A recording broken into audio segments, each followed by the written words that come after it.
Welcome back to Awaken Ministry. My name is Brother Josh, and once again, I get to give you an encouraging word, and I pray that you continue to just stop by at Awaken Ministry. We are continually to strive to do the Lord's work, and we're trying to do the things that we can that God puts on our hearts and convey them to you so that it might give you an encouragement. It's definitely needed. I need to be encouraged. The other members of Awaken Ministry need to be encouraged day in and day out. So we just really feel led to encourage you because these are the things that I think that really help us throughout the day. Now, today is an amazing day. It's an opportunity for us to draw closer to the Lord. It's an opportunity for us to seek the Lord, and it's another opportunity for us to be obedient unto the Lord. And so I want to be obedient and giving you this encouragement. The encouragement comes out of Isaiah chapter 26. Verse 3 says this: "You will keep him in perfect peace, whose mind is stayed on you because he trusts in you." And if you watch anything about the news, there is so much animosity. There's so much division. There's so much fear-induced media that just drives us crazy, and there is no peace. I mean, there's wars and rumors of wars, and the amazing thing is, for those of us that believe, we have the Bible in Matthew that tells us there's a day that's coming that there's going to be wars and rumors of wars, so the Christians should have utter peace. But a lot of times we don't. We freak out like the rest of the world. Now, why is that?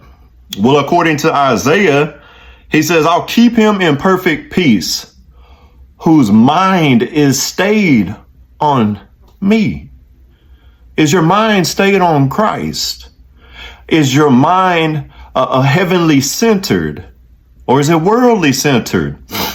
You know, I have a problem on and off my entire life with. I have these headaches that will turn into migraines, and the more I think about it, I truly believe it comes from anxieties, and it comes from worrying, and it comes through stress induced things that I believe the devil will just push on us to try to break us, to try to make us miserable. But God says, "I will give you my peace.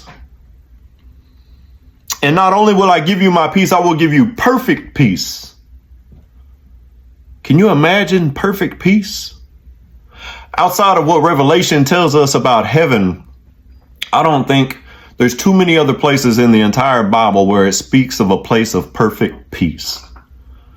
But Isaiah tells us that God will give us this perfect place of peace if we keep our mind stayed on him and not of the world.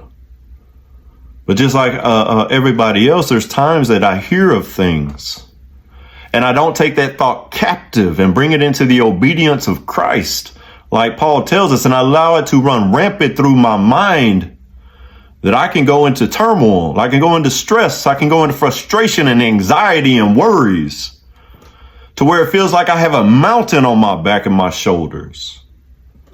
From one thing to another, time in and time again, that the devil will just try to penetrate our minds.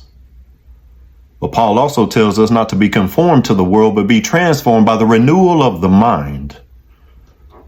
And once again, he says we have the mind of Christ.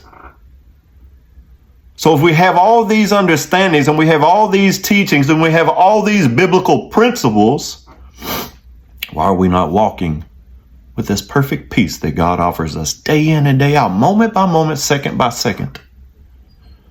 It's like he's here, take it. But we trust in the world and the worldly ways, and we get consumed with the world and the worldly things, and we allow them to overshadow the grace of God with his hands open for you and me to offer us this perfect peace. So I want to encourage you today that if you're running around, if you're going crazy, if you're anxious, if you're worried, if you're confused, if you're stressed, if you're bombarded,